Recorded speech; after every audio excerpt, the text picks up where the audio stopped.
The Vampyre. A Tale. By John William Polidori. Extract of a letter. From Geneva. I breathe freely in the neighborhood of this lake. The ground upon which I tread has been subdued from the earliest ages. The principal objects which immediately strike my eye bring to my recollection scenes in which man acted the hero and was the chief object of interest. Not to look back to earlier times of battles and sieges, here is the bust of Rousseau. Here is a house with an inscription denoting that the Genevan philosopher first drew breath under its roof. A little out of the town is Ferney, the residence of Voltaire, where that wonderful, though certainly in many respects contemptible, character received, like the hermits of old, the visits of pilgrims, not only from his own nation, but from the farthest boundaries of Europe. Here too is Bonnet's abode, and a few steps beyond, the house of that astonishing woman Madame de Staël, perhaps the first of her sex, who has really proved its often claimed equality with the nobler man. We have before had women who have written interesting novels and poems, in which their tact at observing drawing-room characters has availed them, but never since the days of Heloise have those faculties which are peculiar to man been developed as the possible inheritance of woman. Though even here, as in the case of Heloise, our sex have not been backward in alleging the existence of an Abelard in the person of M. Schlegel as the inspirer of her works.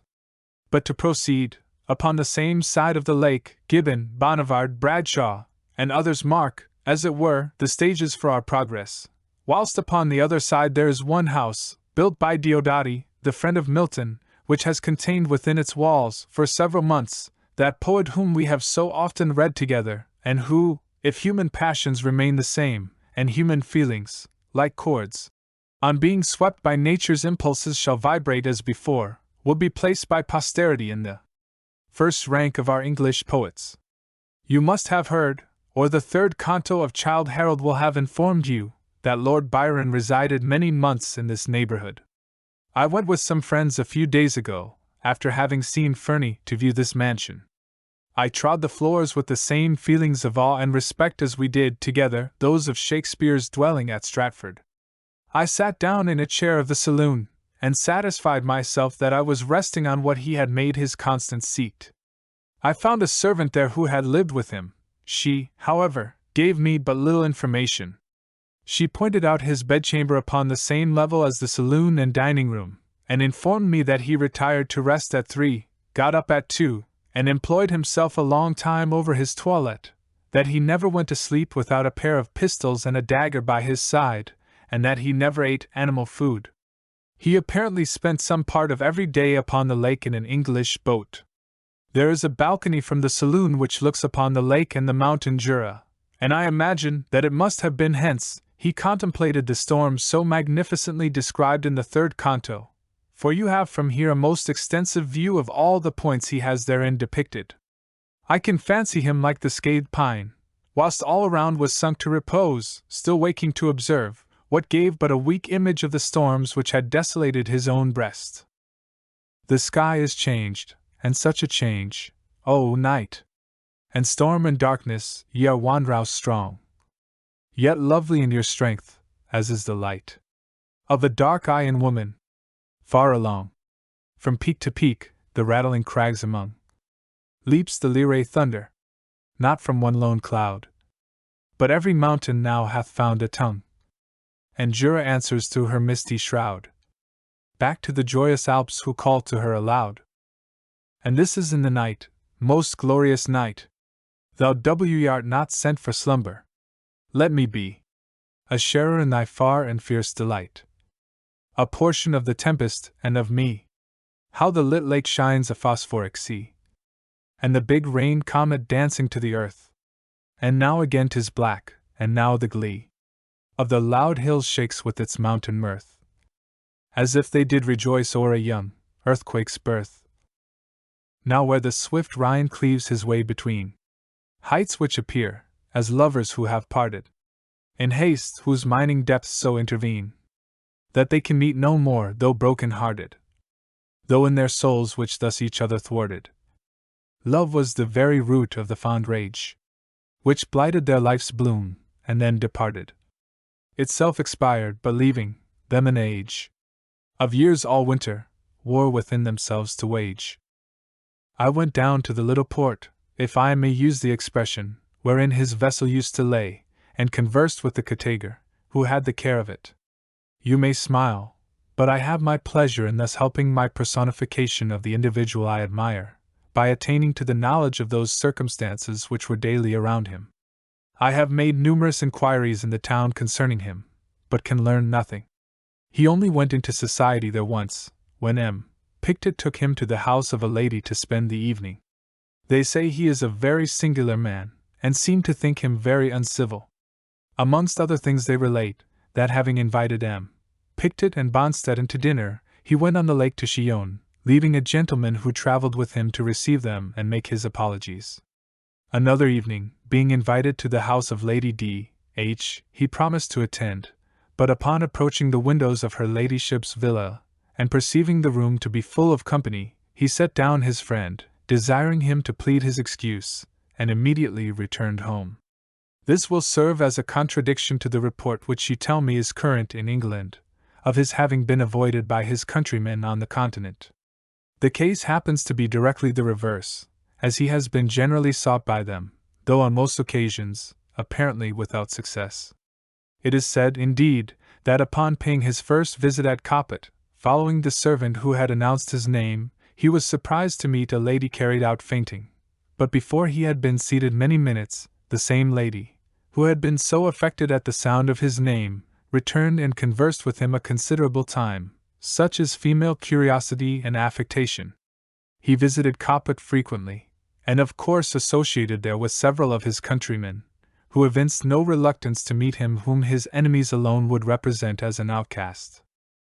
Though I have been so unsuccessful in this town, I have been more fortunate in my inquiries elsewhere. There is a society 3 or 4 miles from Geneva, the center of which is the Countess of Bruce, a Russian lady, well acquainted with the agreements de la Société, and who has collected them round herself at her mansion. It was chiefly here, I find, that the gentleman who travelled with Lord Byron, as physician, sought for society. He used almost every day to cross the lake by himself, in one of their flat-bottomed boats, and return after passing the evening with his friends, about 11 or 12 at night, often whilst the storms were raging in the circling summits of the mountains around.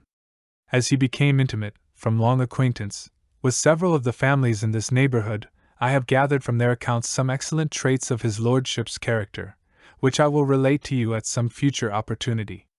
I must, however, free him from one imputation attached to him, of having in his house 2 sisters as the partakers of his revels.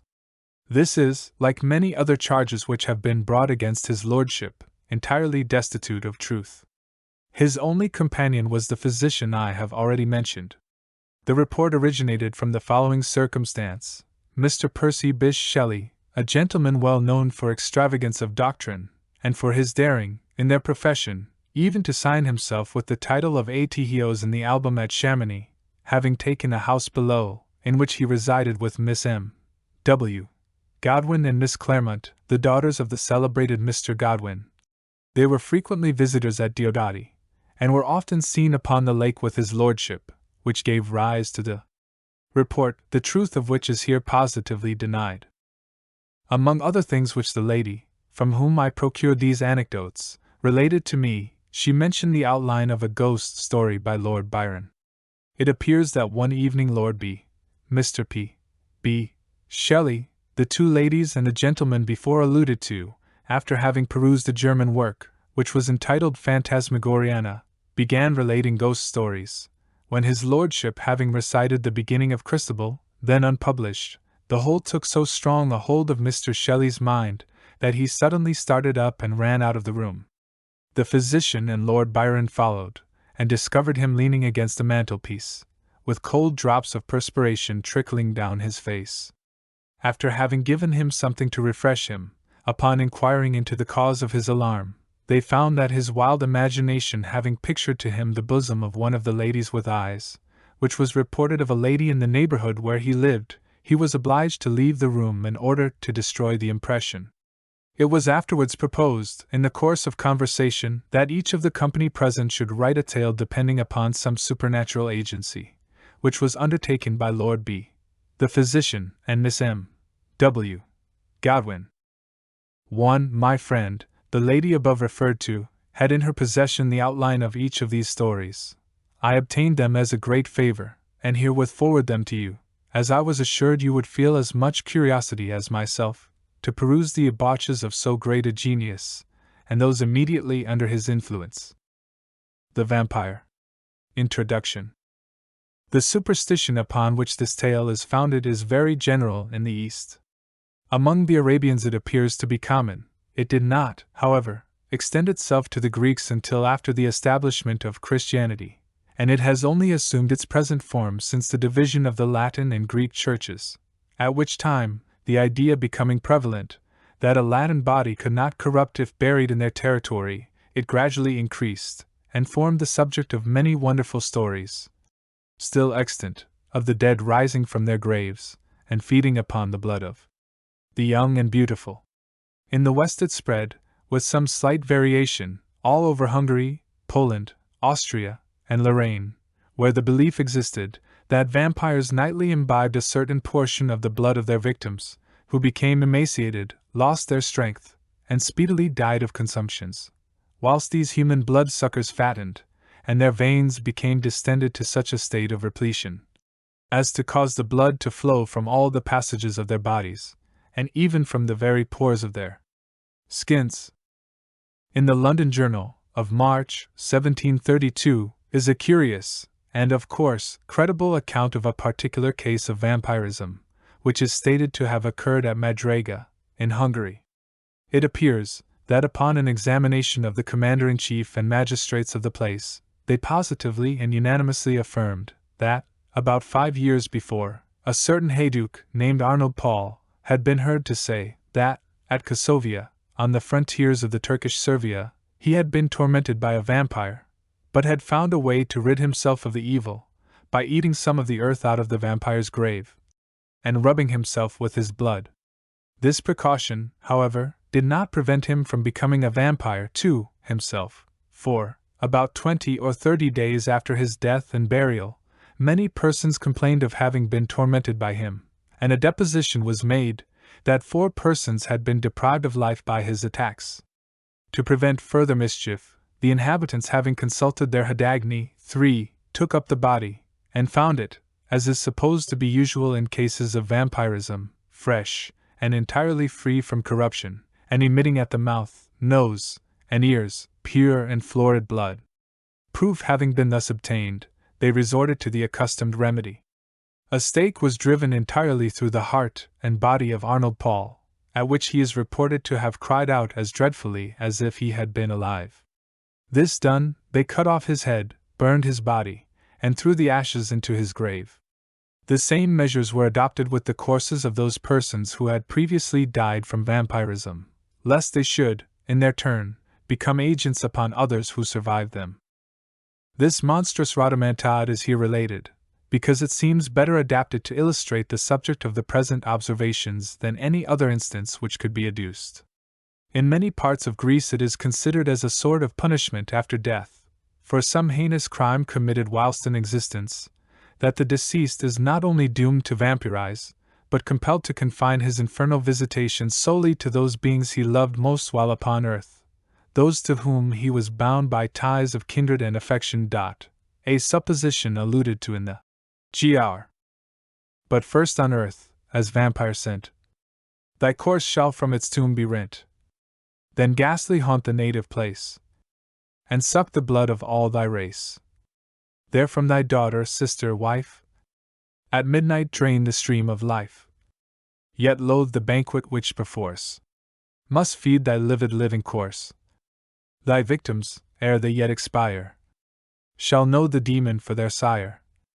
As cursing thee, thou cursing them, thy flowers are withered on the stem, but one that for thy crime must fall, the youngest, best beloved of all, shall bless thee with a father's name. That word shall wrap thy heart in flame, yet thou must end thy task and mark her cheek's last tinge, her eyes' last spark, and the last glassy glance must view, which freezes o'er its lifeless blue. Then with unhallowed hand shall tear the tresses of her yellow hair, of which, in life a lock when shorn, affection's fondest pledge was worn, but now is borne away by thee. Memorial of thine agony, yet with thine own best blood shall drip thy gnashing tooth and haggard lip. Then stalking to thy sullen grave, go, and with ghouls and afrits rave, till these in horror shrink away from spectre more accursed than they. Mr. Southey has also introduced in his wild but beautiful poem of Thalaba the vampire course of the Arabian maid Oniza, who is represented as having returned from the grave for the purpose of tormenting him she best loved whilst in existence. But this cannot be supposed to have resulted from the sinfulness of her life, she being portrayed throughout the whole of the tale as a complete type of purity and innocence.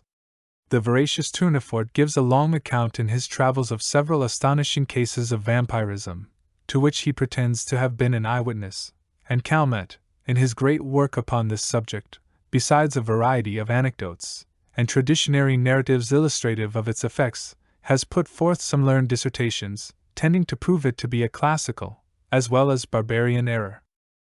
Many curious and interesting notices on this singularly horrible superstition might be added, though the present may suffice for the limits of a note, necessarily devoted to explanation, and which may now be concluded by merely remarking that though the term vampire is the one in most general acceptation, there are several others synonymous with it, made use of in various parts of the world, as Vrukaloka, Bardalacha, Gaul, Brukaloka, and c. the vampire. It happened that in the midst of the dissipations attendant upon a London winter, there appeared at the various parties of the leaders of the ton a nobleman, more remarkable for his singularities than his rank. He gazed upon the mirth around him, as if he could not participate therein. Apparently, the light laughter of the fair only attracted his attention, that he might by a look quell it, and throw fear into those breasts where thoughtlessness reigned. Those who felt this sensation of awe could not explain whence it arose. Some attributed it to the dead grey eye, which, fixing upon the object's face, did not seem to penetrate, and at one glance to pierce through to the inward workings of the heart, but fell upon the cheek with a leaden ray that weighed upon the skin it could not pass. His peculiarities caused him to be invited to every house. All wished to see him, and those who had been accustomed to violent excitement, and now felt the weight of ennui, were pleased at having something in their presence capable of engaging their attention. In spite of the deadly hue of his face, which never gained a warmer tint either from the blush of modesty or from the strong emotion of passion, though its form and outline were beautiful, many of the female hunters after notoriety attempted to win his attentions, and gain, at least, some marks of what they might term affection. Lady Mercer, who had been the mockery of every monster shown in drawing-rooms since her marriage, threw herself in his way, and did all but put on the dress of a mountebank to attract his notice, though in vain. When she stood before him, though his eyes were apparently fixed upon hers, still it seemed as if they were unperceived. Even her unappalled impudence was baffled, and she left the field. But though the common adulteress could not influence even the guidance of his eyes, it was not that the female sex was indifferent to him, yet such was the apparent caution with which he spoke to the virtuous wife and innocent daughter, that few knew he ever addressed himself to females. He had, however, the reputation of a winning tongue, and whether it was that it even overcame the dread of his singular character, or that they were moved by his apparent hatred of vice, he was as often among those females who formed the boast of their sex from their domestic virtues, as among those who sully it by their vices. About the same time, there came to London a young gentleman of the name of Aubrey. He was an orphan left with an only sister in the possession of great wealth, by parents who died while he was yet in childhood. Left also to himself by guardians, who thought it their duty merely to take care of his fortune, while they relinquished the more important charge of his mind to the care of mercenary subalterns, he cultivated more his imagination than his judgment. He had, hence, that high romantic feeling of honor and candor, which daily ruins so many milliners' apprentices. He believed all to sympathize with virtue, and thought that vice was thrown in by Providence merely for the picturesque effect of the scene, as we see in romances. He thought that the misery of a cottage merely consisted in the vesting of clothes, which were as warm, but which were better adapted to the painter's eye by their irregular folds and various colored patches. He thought, in fine, that the dreams of poets were the realities of life. He was handsome, frank, and rich. For these reasons, upon his entering into the gay circles, many mothers surrounded him, striving which should describe with least truth their languishing or romping favorites, the daughters at the same time, by their brightening countenances when he approached, and by their sparkling eyes, when he opened his lips, soon led him into false notions of his talents and his merit. Attached as he was to the romance of his solitary hours, he was startled at finding that, except in the tallow and wax candles that flickered, not from the presence of a ghost, but from want of snuffing, there was no foundation in real life for any of that congeries of pleasing pictures and descriptions contained in those volumes, from which he had formed his study. Finding, however, some compensation in his gratified vanity, he was about to relinquish his dreams, when the extraordinary being we have above described crossed him in his career. He watched him, and the very impossibility of forming an idea of the character of a man entirely absorbed in himself, who gave few other signs of his observation of external objects than the tacit assent to their existence, implied by the avoidance of their contact, allowing his imagination to picture everything that flattered its propensity to extravagant ideas.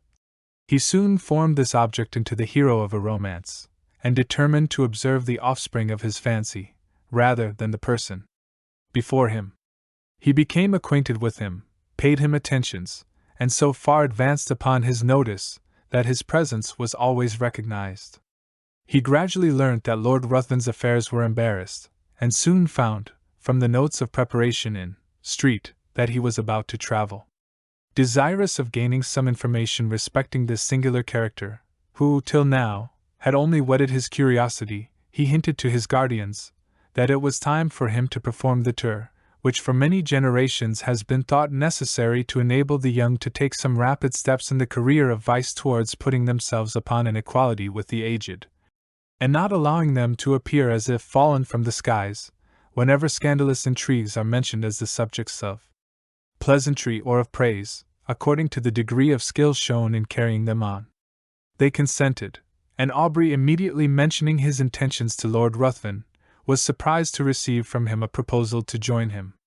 Flattered by such a mark of esteem from him, who, apparently, had nothing in common with other men, he gladly accepted it, and in a few days they had passed the circling waters. Hitherto, Aubrey had had no opportunity of studying Lord Ruthven's character, and now he found that, though many more of his actions were exposed to his view, the results offered different conclusions from the apparent motives to his conduct. His companion was profuse in his liberality. The idle, the vagabond, and the beggar received from his hand more than enough to relieve their immediate wants. But Aubrey could not avoid remarking that it was not upon the virtuous, reduced to indigence by the misfortunes attendant even upon virtue, that he bestowed his alms. These were sent from the door with hardly suppressed sneers. But when the profligate came to ask something, not to relieve his wants, but to allow him to wallow in his lust, or to sink him still deeper in his iniquity, he was sent away with rich charity. This was, however, attributed by him to the greater importunity of the vicious, which generally prevails over the retiring bashfulness of the virtuous indigent. There was one circumstance about the charity of his lordship, which was still more impressed upon his mind. All those upon whom it was bestowed inevitably found that there was a curse upon it, for they were all either led to the scaffold, or sunk to the lowest and the most abject misery. At Brussels and other towns through which they passed, Aubrey was surprised at the apparent eagerness with which his companion sought for the centers of all fashionable vice. There he entered into all the spirit of the faro table. He bet, and always gambled with success, except where the known sharper was his antagonist, and then he lost even more than he gained, but it was always with the same unchanging face, with which he generally watched the society around. It was not, however, so when he encountered the rash youthful novice, or the luckless father of a numerous family. Then his very wish seemed fortune's law. This apparent abstractedness of mind was laid aside, and his eyes sparkled with more fire than that of the cat whilst dallying with the half-dead mouse. In every town, he left the formerly affluent youth, torn from the circle he adorned, cursing, in the solitude of a dungeon, the fate that had drawn him within the reach of this fiend, whilst many a father sat frantic, amidst the speaking looks of mute hungry children, without a single farthing of his late immense wealth, wherewith to buy even sufficient to satisfy their present craving. Yet he took no money from the gambling table, but immediately lost, to the ruiner of many, the last guilder he had just snatched from the convulsive grasp of the innocent. This might but be the result of a certain degree of knowledge, which was not, however, capable of combating the cunning of the more experienced. Aubrey often wished to represent this to his friend, and beg him to resign that charity and pleasure which proved the ruin of all, and did not tend to his own profit. But he delayed it, for each day he hoped his friend would give him some opportunity of speaking frankly and openly to him. However, this never occurred. Lord Ruthven in his carriage, and amidst the various wild and rich scenes of nature, was always the same. His eye spoke less than his lip, and though Aubrey was near the object of his curiosity, he obtained no greater gratification from it than the constant excitement of vainly wishing to break that mystery, which to his exalted imagination began to assume the appearance of something supernatural. They soon arrived at Rome, and Aubrey for a time lost sight of his companion. He left him in daily attendance upon the morning circle of an Italian countess, whilst he went in search of the memorials of another almost deserted city. Whilst he was thus engaged, letters arrived from England, which he opened with eager impatience. The first was from his sister, breathing nothing but affection. The others were from his guardians. The latter astonished him. If it had before entered into his imagination that there was an evil power resident in his companion, these seemed to give him sufficient reason for the belief. His guardians insisted upon his immediately leaving his friend, and urged that his character was dreadfully vicious, for that the possession of irresistible powers of seduction rendered his licentious habits more dangerous to society. It had been discovered that his contempt for the adulteress had not originated in hatred of her character, but that he had required, to enhance his gratification, that his victim, the partner of his guilt, should be hurled from the pinnacle of unsullied virtue down to the lowest abyss of infamy and degradation. In fine, that all those females whom he had sought, apparently on account of their virtue, had, since his departure, thrown even the mask aside, and had not scrupled to expose the whole deformity of their vices to the public gaze. Aubrey determined upon leaving one, whose character had not yet shown a single bright point on which to rest the eye.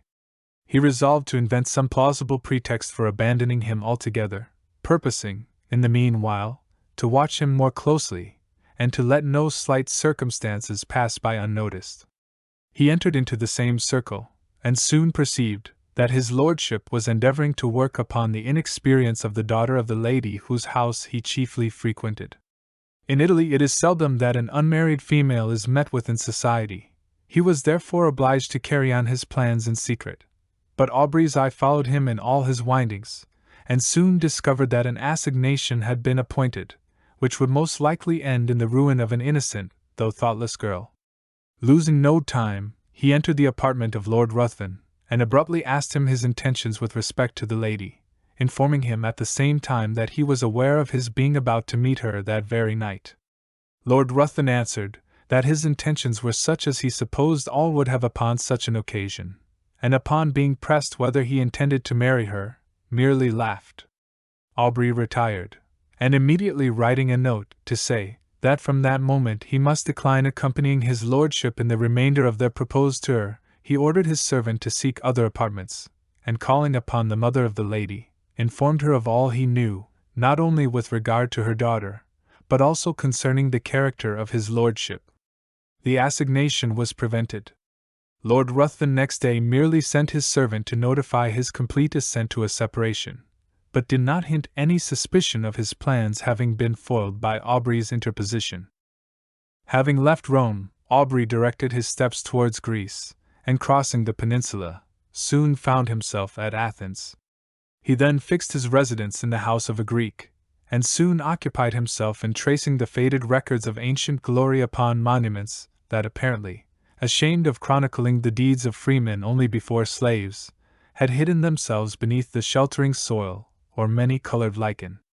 Under the same roof as himself existed a being, so beautiful and delicate, that she might have formed the model for a painter wishing to portray on canvas the promised hope of the faithful in Mahomet's paradise. save that her eyes spoke too much mind for any one to think she could belong to those who had no souls.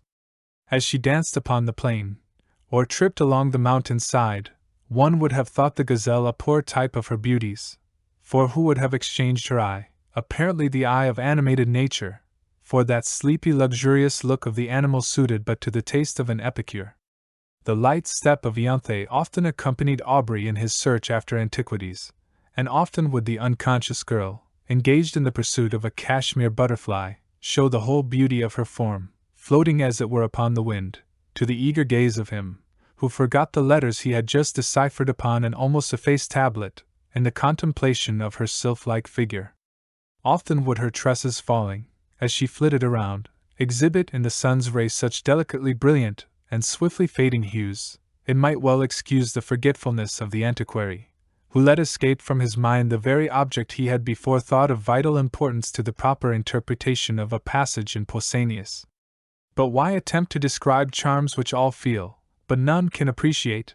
It was innocence, youth, and beauty, unaffected by crowded drawing-rooms and stifling balls. Whilst he drew those remains of which he wished to preserve a memorial for his future hours, she would stand by, and watch the magic effects of his pencil, in tracing the scenes of her native place. She would then describe to him the circling dance upon the open plain, would paint, to him in all the glowing colors of youthful memory, the marriage pomp she remembered viewing in her infancy, and then, turning to subjects that had evidently made a greater impression upon her mind, would tell him all the supernatural tales of her nurse. Her earnestness and apparent belief of what she narrated excited the interest even of Aubrey, and often as she told him the tale of the living vampire, who had passed years amidst his friends and dearest ties, forced every year, by feeding upon the life of a lovely female to prolong his existence for the ensuing months, his blood would run cold, whilst he attempted to laugh her out of such idle and horrible fantasies. But Ianthe cited to him the names of old men, who had at last detected one. Living among themselves, after several of their near relatives and children had been found marked with the stamp of the fiend's appetite, and when she found him so incredulous, she begged of him to believe her, for it had been remarked that those who had dared to question their existence always had some proof given, which obliged them, with grief and heartbreaking, to confess it was true. She detailed to him the traditional appearance of these monsters, and his horror was increased by hearing a pretty accurate description of Lord Ruthven. He, however, still persisted in persuading her that there could be no truth in her fears, though at the same time he wondered at the many coincidences which had all tended to excite a belief in the supernatural power of Lord Ruthven. Aubrey began to attach himself more and more to Ianthe. Her innocence, so contrasted with all the affected virtues of the women among whom he had sought for his vision of romance, won his heart, and while he ridiculed the idea of a young man of English habits marrying an uneducated Greek girl, still he found himself more and more attached to the almost fairy form before him. He would tear himself at times from her, and forming a plan for some antiquarian research, he would depart, determined not to return until his object was attained. But he always found it impossible to fix his attention upon the ruins around him, whilst in his mind he retained an image that seemed alone the rightful possessor of his thoughts. Ianthe was unconscious of his love, and was ever the same frank infantile being he had first known. She always seemed to part from him with reluctance, but it was because she had no longer any one with whom she could visit her favorite haunts, whilst her guardian was occupied in sketching or uncovering some fragment which had yet escaped the destructive hand of time. She had appealed to her parents on the subject of vampires, and they both, with several present, affirmed their existence, pale with horror at the very name. Soon after, Aubrey determined to proceed upon one of his excursions, which was to detain him for a few hours. When they heard the name of the place, they all at once begged of him not to return at night, as he must necessarily pass through a wood, where no Greek would ever remain, after the day had closed, upon any consideration. They described it as the resort of the vampires in their nocturnal orgies, and denounced the most heavy evils as impending upon him who dared to cross their path. Aubrey made light of their representations, and tried to laugh them out of the idea, but when he saw them shudder at his daring thus to mock a superior, infernal power, the very name of which apparently made their blood freeze, he was silent. Next morning Aubrey set off upon his excursion unattended. He was surprised to observe the melancholy face of his host, and was concerned to find that his words, mocking the belief of those horrible fiends, had inspired them with such terror. When he was about to depart, Ianthe came to the side of his horse, and earnestly begged of him to return, ere night allowed the power of these beings to be put in action. He promised.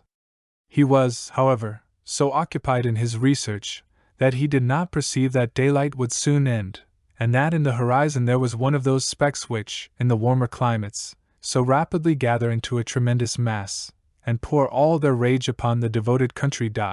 He at last, however, mounted his horse, determined to make up by speed for his delay, but it was too late. Twilight, in these southern climates, is almost unknown. Immediately the sun sets, night begins, and ere he had advanced far, the power of the storm was above, its echoing thunders had scarcely an interval of rest, its thick heavy rain forced its way through the canopying foliage, whilst the blue forked lightning seemed to fall and radiate at his very feet. Suddenly his horse took fright, and he was carried with dreadful rapidity through the entangled forest. The animal at last, through fatigue, stopped, and he found, by the glare of lightning, that he was in the neighborhood of a hovel that hardly lifted itself up from the masses of dead leaves and brushwood which surrounded it. Dismounting, he approached, hoping to find someone to guide him to the town, or at least trusting to obtain shelter from the pelting of the storm. As he approached, the thunders, for a moment silent, allowed him to hear the dreadful shrieks of a woman mingling with the stifled, exultant mockery of a laugh, continued in one almost unbroken sound. He was startled, but roused by the thunder which again rolled over his head, he, with a sudden effort, forced open the door of the hut. He found himself in utter darkness. The sound, however, guided him.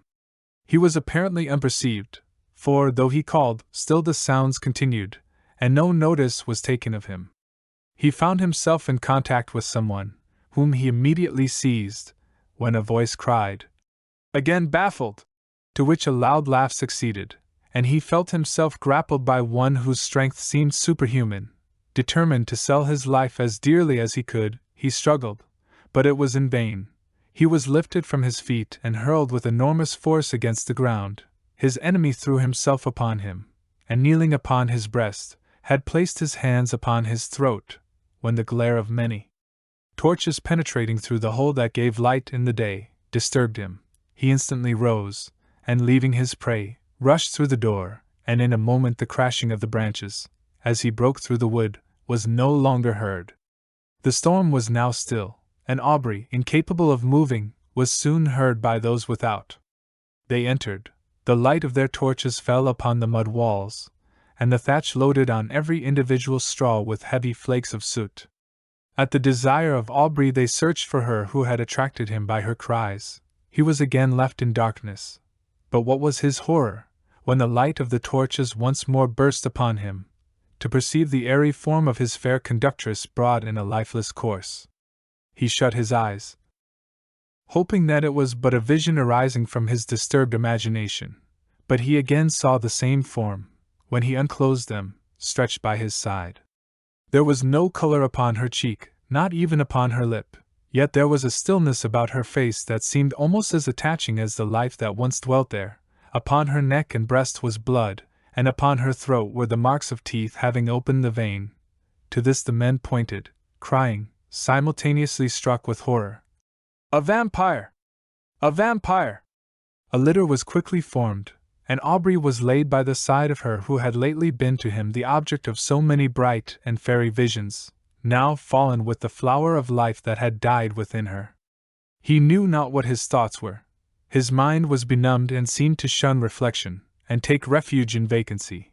He held almost unconsciously in his hand a naked dagger of a particular construction, which had been found in the hut. They were soon met by different parties who had been engaged in the search of her whom a mother had missed. Their lamentable cries, as they approached the city, forewarned the parents of some dreadful catastrophe. To describe their grief would be impossible, but when they ascertained the cause of their child's death, they looked at Aubrey, and pointed to the corse. They were inconsolable, both died broken-hearted. Aubrey, being put to bed, was seized with a most violent fever, and was often delirious. In these intervals he would call upon Lord Ruthven and upon Ianthe. By some unaccountable combination he seemed to beg of his former companion to spare the being he loved. At other times he would imprecate maledictions upon his head, and curse him as her destroyer. Lord Ruthven chanced at this time to arrive at Athens, and, from whatever motive, upon hearing of the state of Aubrey, immediately placed himself in the same house, and became his constant attendant. When the latter recovered from his delirium, he was horrified and startled at the sight of him whose image he had now combined with that of a vampire. But Lord Ruthven, by his kind words, implying almost repentance for the fault that had caused their separation, and still more by the attention, anxiety, and care which he showed, soon reconciled him to his presence. His lordship seemed quite changed. He no longer appeared that apathetic being who had so astonished Aubrey, but as soon as his convalescence began to be rapid, he again gradually retired into the same state of mind, and Aubrey perceived no difference from the former man, except that at times he was surprised to meet his gaze fixed intently upon him, with a smile of malicious exultation playing upon his lips, he knew not why. But this smile haunted him. During the last stage of the invalid's recovery, Lord Ruthven was apparently engaged in watching the tideless waves raised by the cooling breeze, or in marking the progress of those orbs, circling, like our world, the moveless sun. Indeed, he appeared to wish to avoid the eyes of all. Aubrey's mind, by this shock, was much weakened, and that elasticity of spirit which had once so distinguished him now seemed to have fled forever. He was now as much a lover of solitude and silence as Lord Ruthven, but much as he wished for solitude, his mind could not find it in the neighborhood of Athens. If he sought it amidst the ruins he had formerly frequented, Ianthe's form stood by his side. If he sought it in the woods, her light step would appear wandering amidst the underwood, in quest of the modest violet, then suddenly turning round, would show, to his wild imagination, her pale face and wounded throat, with a meek smile upon her lips. He determined to fly scenes, every feature of which created such bitter associations in his mind. He proposed to Lord Ruthven, to whom he held himself bound by the tender care he had taken of him during his illness, that they should visit those parts of Greece neither had yet seen.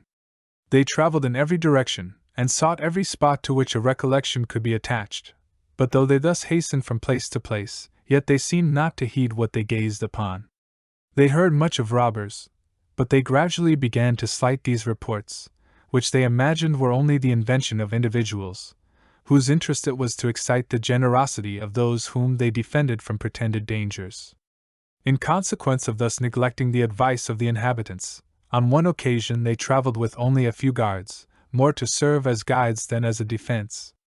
Upon entering, however, a narrow defile, at the bottom of which was the bed of a torrent, with large masses of rock brought down from the neighboring precipices, they had reason to repent their negligence, for scarcely were the whole of the party engaged in the narrow pass, when they were startled by the whistling of bullets close to their heads, and by the echoed report of several guns. In an instant their guards had left them, and placing themselves behind rocks, had begun to fire in the direction whence the report came.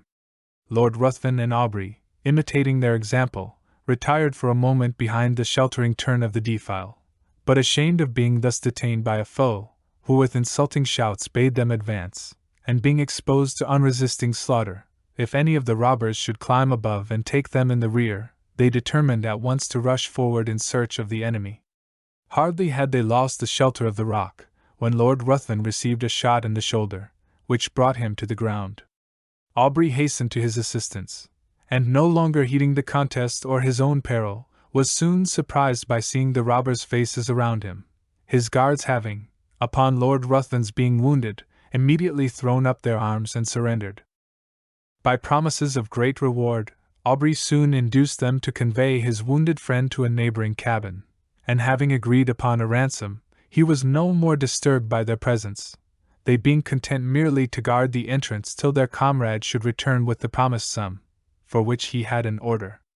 Lord Ruthven's strength rapidly decreased. In 2 days mortification ensued, and death seemed advancing with hasty steps. His conduct and appearance had not changed. He seemed as unconscious of pain as he had been of the objects about him, but towards the close of the last evening, his mind became apparently uneasy, and his eye often fixed upon Aubrey, who was induced to offer his assistance with more than usual earnestness.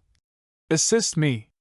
You may save me, you may do more than that. I mean not my life, I heed the death of my existence as little as that of the passing day, but you may save my honor, your friend's honor." "How? Tell me how?" "I would do anything," replied Aubrey. "I need but little, my life ebbs apace, I cannot explain the whole, but if you would conceal all you know of me, my honor were free from stain in the world's mouth, and if my death were unknown for some time in England, but life, it shall not be known." "Swear!" cried the dying man, raising himself with exultant violence. "Swear by all your soul reveres, by all your nature fears, swear that, for a year and a day you will not impart your knowledge of my crimes or death to any living being in any way, whatever may happen, or whatever you may see." His eyes seemed bursting from their sockets. "I swear!" said Aubrey. He sunk laughing upon his pillow, and breathed no more. Aubrey retired to rest, but did not sleep. The many circumstances attending his acquaintance with this man rose upon his mind, and he knew not why. When he remembered his oath, a cold shivering came over him, as if from the presentiment of something horrible awaiting him. Rising early in the morning, he was about to enter the hovel in which he had left the corpse, when a robber met him, and informed him that it was no longer there, having been conveyed by himself and comrades, upon his retiring, to the pinnacle of a neighboring mount, according to a promise they had given his lordship, that it should be exposed to the first cold ray of the moon that rose after his death. Aubrey, astonished, and taking several of the men, determined to go and bury it upon the spot where it lay. But when he had mounted to the summit he found no trace of either the corpse or the clothes, though the robbers swore they pointed out the identical rock on which they had laid the body. For a time his mind was bewildered in conjectures, but he at last returned, convinced that they had buried the corpse for the sake of the clothes. Weary of a country in which he had met with such terrible misfortunes, and in which all apparently conspired to heighten that superstitious melancholy that had seized upon his mind, he resolved to leave it, and soon arrived at Smyrna. While waiting for a vessel to convey him to Otranto, or to Naples, he occupied himself in arranging those effects he had with him belonging to Lord Ruthven. Amongst other things there was a case containing several weapons of offense, more or less adapted to ensure the death of the victim. There were several daggers and atagans. Whilst turning them over, and examining their curious forms, what was his surprise at finding a sheath apparently ornamented in the same style as the dagger discovered in the fatal hut. He shuddered, hastening to gain further proof. He found the weapon, and his horror may be imagined when he discovered that it fitted, though peculiarly shaped, the sheath he held in his hand. His eyes seemed to need no further certainty. They seemed gazing to be bound to the dagger, yet still he wished to disbelieve. But the particular form, the same varying tints upon the haft and sheath were alike in splendor on both, and left no room for doubt. There were also drops of blood on each. He left Smyrna, and on his way home, at Rome, his first inquiries were concerning the lady he had attempted to snatch from Lord Ruthven's seductive arts. Her parents were in distress, their fortune ruined, and she had not been heard of since the departure of his lordship. Aubrey's mind became almost broken under so many repeated horrors. He was afraid that this lady had fallen a victim to the destroyer of Ianthe. He became morose and silent, and his only occupation consisted in urging the speed of the postilions, as if he were going to save the life of someone he held dear.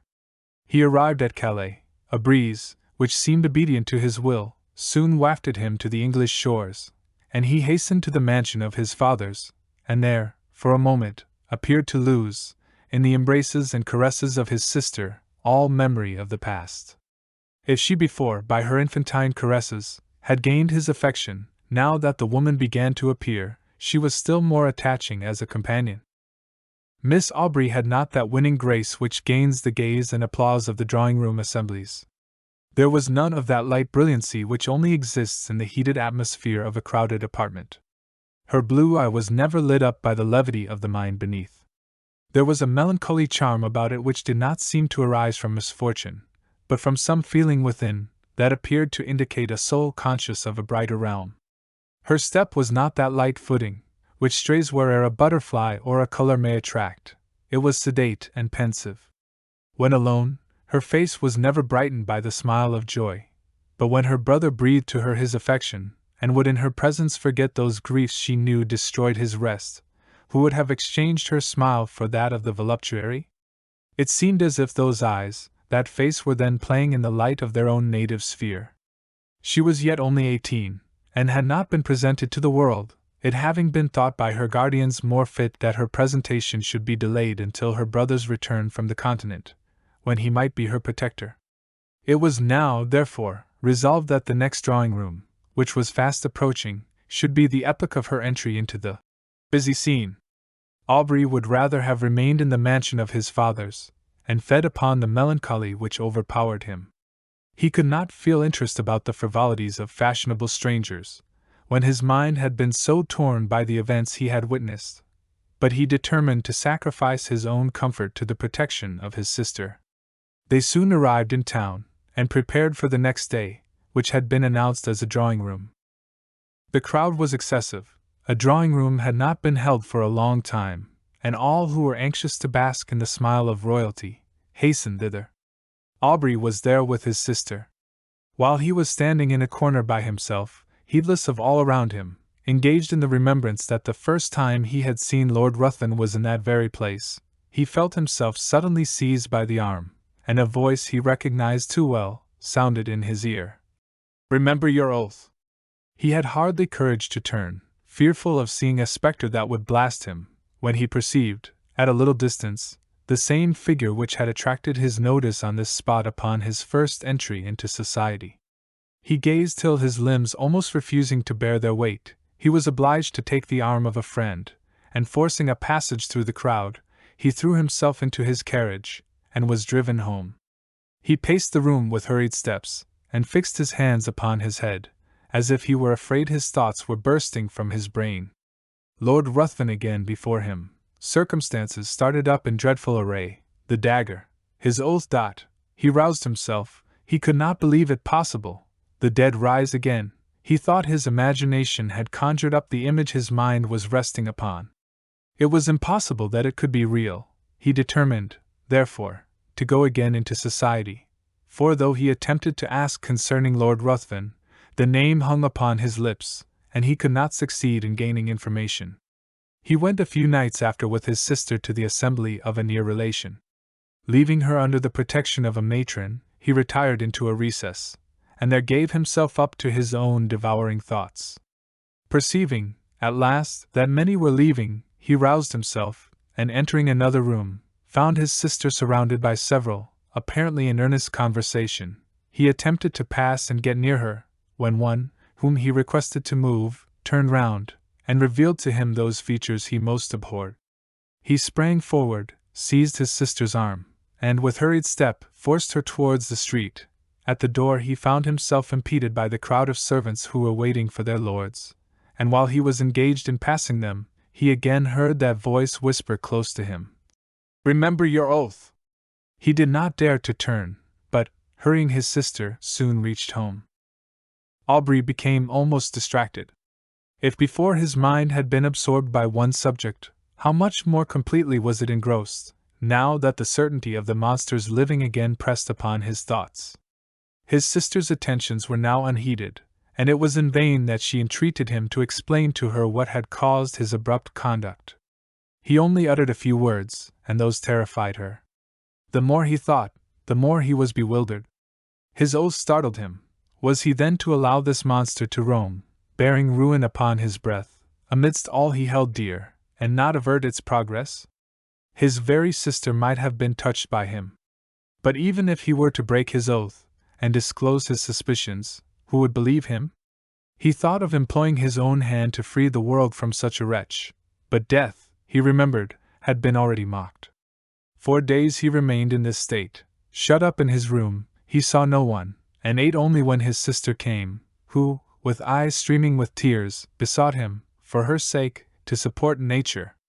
At last, no longer capable of bearing stillness and solitude, he left his house, roamed from street to street, anxious to fly that image which haunted him. His dress became neglected, and he wandered, as often exposed to the noonday sun as to the midnight damps. He was no longer to be recognized. At first he returned with the evening to the house, but at last he laid him down to rest wherever fatigue overtook him. His sister, anxious for his safety, employed people to follow him, but they were soon distanced by him who fled from a pursuer swifter than any, from thought. His conduct, however, suddenly changed. Struck with the idea that he left by his absence the whole of his friends, with a fiend amongst them, of whose presence they were unconscious, he determined to enter again into society, and watch him closely, anxious to forewarn, in spite of his oath, all whom Lord Ruthven approached with intimacy. But when he entered into a room, his haggard and suspicious looks were so striking, his inward shudderings so visible, that his sister was at last obliged to beg of him to abstain from seeking, for her sake, a society which affected him so strongly. When, however, remonstrance proved unavailing, the guardians thought proper to interpose, and fearing that his mind was becoming alienated, they thought it high time to resume again that trust which had been before imposed upon them by Aubrey's parents. Desirous of saving him from the injuries and sufferings he had daily encountered in his wanderings, and of preventing him from exposing to the general eye those marks of what they considered folly, they engaged a physician to reside in the house, and take constant care of him. He hardly appeared to notice it, so completely was his mind absorbed by one terrible subject. His incoherence became at last so great, that he was confined to his chamber. There he would often lie for days, incapable of being roused. He had become emaciated, his eyes had attained a glassy luster. The only sign of affection and recollection remaining displayed itself upon the entry of his sister. Then he would sometimes start, and seizing her hands, with looks that severely afflicted her, he would desire her not to touch him. "Oh, do not touch him! If your love for me is aught, do not go near him!" When, however, she inquired to whom he referred, his only answer was, "True! True!" And again he sank into a state, whence not even she could rouse him. This lasted many months. Gradually, however, as the year was passing, his incoherences became less frequent, and his mind threw off a portion of its gloom, whilst his guardians observed that several times in the day he would count upon his fingers a definite number, and then smile. The time had nearly elapsed, when, upon the last day of the year, one of his guardians entering his room, began to converse with his physician upon the melancholy circumstance of Aubrey's being in so awful a situation, when his sister was going next day to be married. Instantly Aubrey's attention was attracted. He asked anxiously to whom. Glad of this mark of returning intellect, of which they feared he had been deprived, they mentioned the name of the Earl of Marsden. Thinking this was a young earl whom he had met with in society, Aubrey seemed pleased, and astonished them still more by his expressing his intention to be present at the nuptials, and desiring to see his sister. They answered not, but in a few minutes his sister was with him. He was apparently again capable of being affected by the influence of her lovely smile, for he pressed her to his breast, and kissed her cheek, wet with tears, flowing at the thought of her brother's being once more alive to the feelings of affection. He began to speak with all his wonted warmth, and to congratulate her upon her marriage with a person so distinguished for rank and every accomplishment, when he suddenly perceived a locket upon her breast. Opening it, what was his surprise at beholding the features of the monster who had so long influenced his life! He seized the portrait in a paroxysm of rage, and trampled it underfoot. Upon her asking him why he thus destroyed the resemblance of her future husband, he looked as if he did not understand her, then seizing her hands, and gazing on her with a frantic expression of countenance, he bade her swear that she would never wed this monster, but he could not advance. It seemed as if that voice again bade him remember his oath. He turned suddenly round, thinking Lord Ruthven was near him but saw no one. In the meantime the guardians and physician, who had heard the whole, and thought this was but a return of his disorder, entered, and forcing him from Miss Aubrey, desired her to leave him. He fell upon his knees to them, he implored, he begged of them to delay but for one day. They, attributing this to the insanity they imagined had taken possession of his mind, endeavored to pacify him, and retired. Lord Ruthven had called the morning after the drawing-room, and had been refused with everyone else. When he heard of Aubrey's ill health, he readily understood himself to be the cause of it, but when he learned that he was deemed insane, his exultation and pleasure could hardly be concealed from those among whom he had gained this information. He hastened to the house of his former companion, and by constant attendance, and the pretense of great affection for the brother and interest in his fate, he gradually won the ear of Miss Aubrey. Who could resist his power? His tongue had dangers and toils to recount, could speak of himself as of an individual having no sympathy with any being on the crowded earth, save with her to whom he addressed himself, could tell how, since he knew her, his existence had begun to seem worthy of preservation, if it were merely that he might listen to her soothing accents. In fine, he knew so well how to use the serpent's art, or such was the will of fate, that he gained her affections. The title of the elder branch falling at length to him, he obtained an important embassy, which served as an excuse for hastening the marriage, in spite of her brother's deranged state, which was to take place the very day before his departure for the continent. Aubrey, when he was left by the physician and his guardians, attempted to bribe the servants, but in vain. He asked for pen and paper. It was given him. He wrote a letter to his sister, conjuring her, as she valued her own happiness, her own honor, and the honor of those now in the grave, who once held her in their arms as their hope and the hope of their house, to delay but for a few hours that marriage, on which he denounced the most heavy curses. The servants promised they would deliver it, but giving it to the physician, he thought it better not to harass any more the mind of Miss Aubrey by what he considered the ravings of a maniac. Night passed on without rest to the busy inmates of the house, and Aubrey heard, with a horror that may more easily be conceived than described, the notes of busy preparation. Morning came, and the sound of carriages broke upon his ear. Aubrey grew almost frantic. The curiosity of the servants at last overcame their vigilance. They gradually stole away, leaving him in the custody of an helpless old woman. He seized the opportunity, with one bound was out of the room, and in a moment found himself in the apartment where all were nearly assembled. Lord Ruthven was the first to perceive him. He immediately approached, and taking his arm by force, hurried him from the room, speechless with rage. When on the staircase, Lord Ruthven whispered in his ear, "Remember your oath, and know, if not my bride today, your sister is dishonored. Women are frail." So saying, he pushed him towards his attendants, who, roused by the old woman, had come in search of him. Aubrey could no longer support himself. His rage not finding vent, had broken a blood vessel, and he was conveyed to bed.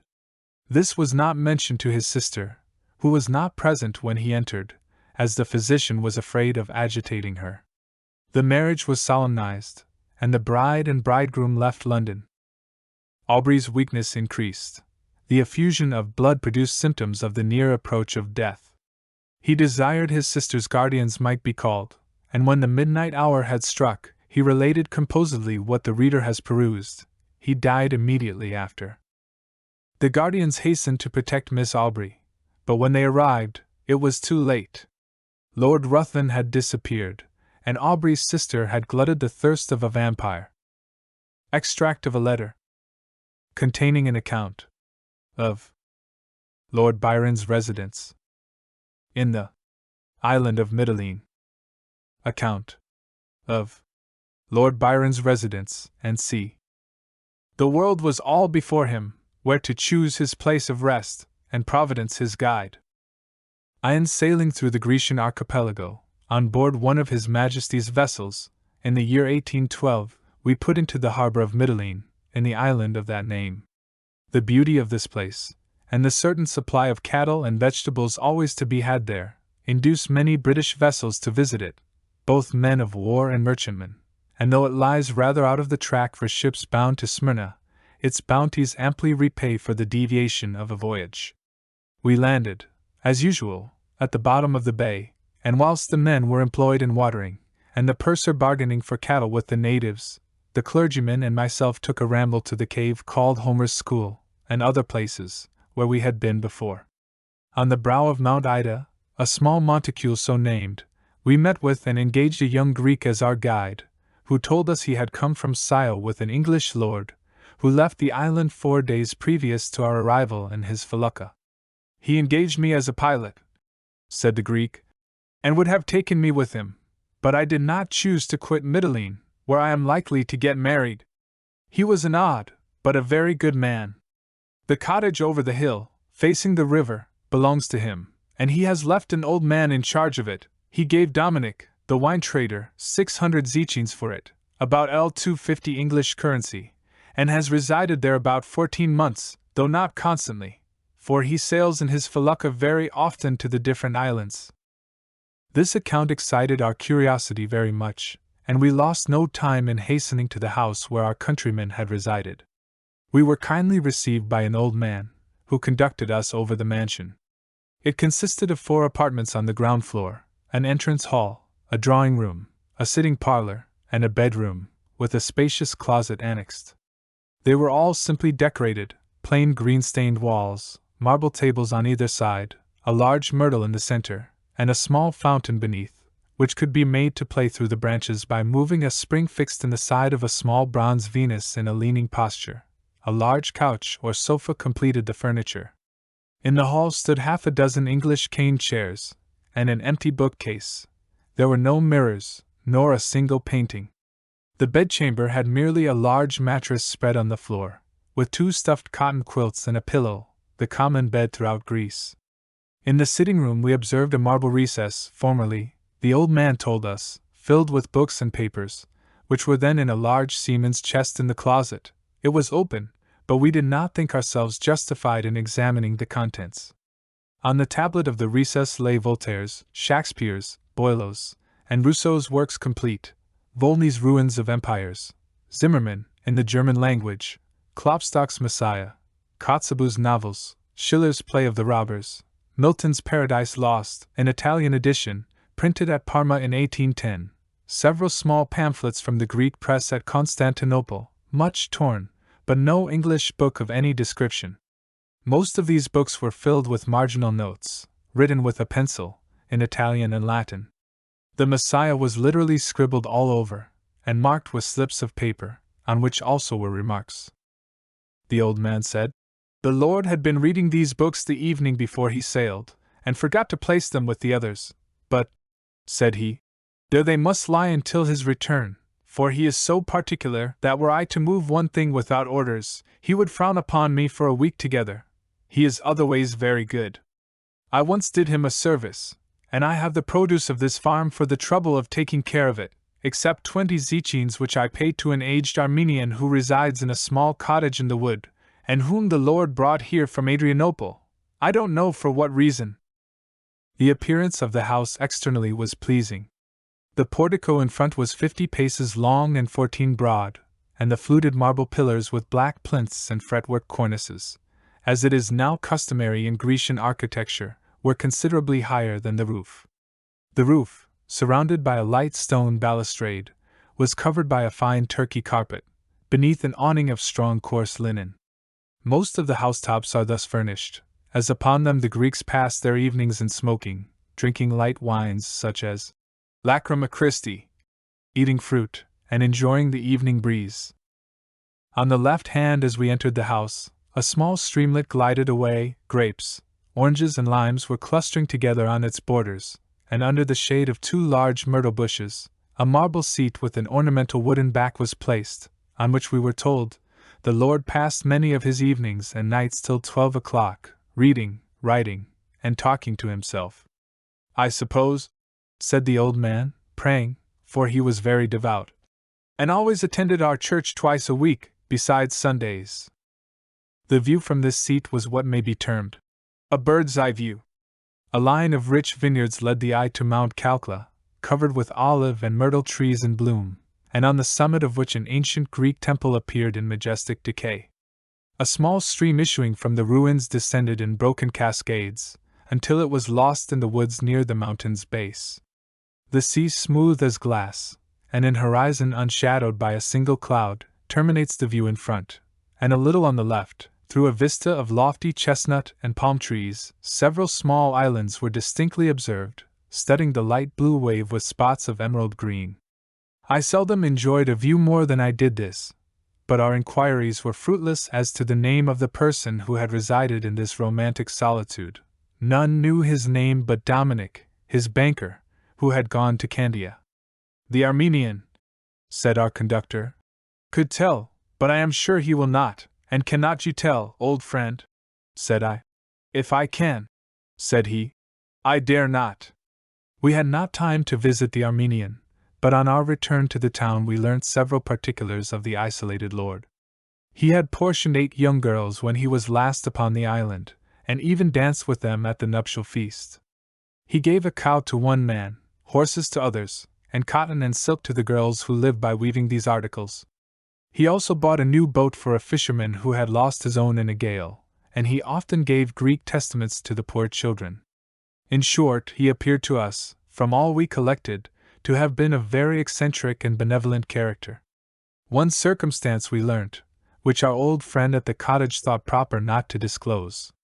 He had a most beautiful daughter, with whom the lord was often seen walking on the seashore, and he had bought her a pianoforte, and taught her himself the use of it. Such was the information with which we departed from the peaceful Isle of Mitylene, our imaginations all on the rack, guessing who this rambler in Greece could be. He had money, it was evident, he had philanthropy of disposition, and all those eccentricities which mark peculiar genius. Arrived at Palermo, all our doubts were dispelled. Falling in company with Mr. Foster, the architect, a pupil of Wyatt's, who had been traveling in Egypt and Greece. The individual, said he, about whom you are so anxious, is Lord Byron. I met him in my travels on the island of Tenedos, and I also visited him at Mitylene. We had never then heard of his lordship's fame, as we had been some years from home, but Childe Harold, being put into our hands, we recognized the recluse of Calcula in every page. Deeply did we regret not having been more curious in our researches at the cottage, but we consoled ourselves with the idea of returning to Mitylene on some future day. But to me that day will never return. I make this statement, believing it not quite uninteresting, and in justice to his lordship's good name, which has been grossly slandered. He has been described as of an unfeeling disposition, averse to associating with human nature, or contributing in any way to soothe its sorrows, or add to its pleasures. The fact is directly the reverse, as may be plainly gathered from these little anecdotes. All the finer feelings of the heart, so elegantly depicted in his lordship's poems, seem to have their seat in his bosom. Tenderness, sympathy, and charity appear to guide all his actions, and his courting the repose of solitude is an additional reason for marking him as a being on whose heart religion hath set her seal, and over whose head benevolence hath thrown her mantle. No man can read the preceding pleasing traits without feeling proud of him as a countryman. With respect to his loves or pleasures, I do not assume a right to give an opinion. Reports are ever to be received with caution, particularly when directed against man's moral integrity, and he who dares justify himself before that awful tribunal where all must appear, alone may censure the errors of a fellow mortal. Lord Byron's character is worthy of his genius. To do good in secret, and shun the world's applause, is the surest testimony of a virtuous heart and self-approving conscience. The End.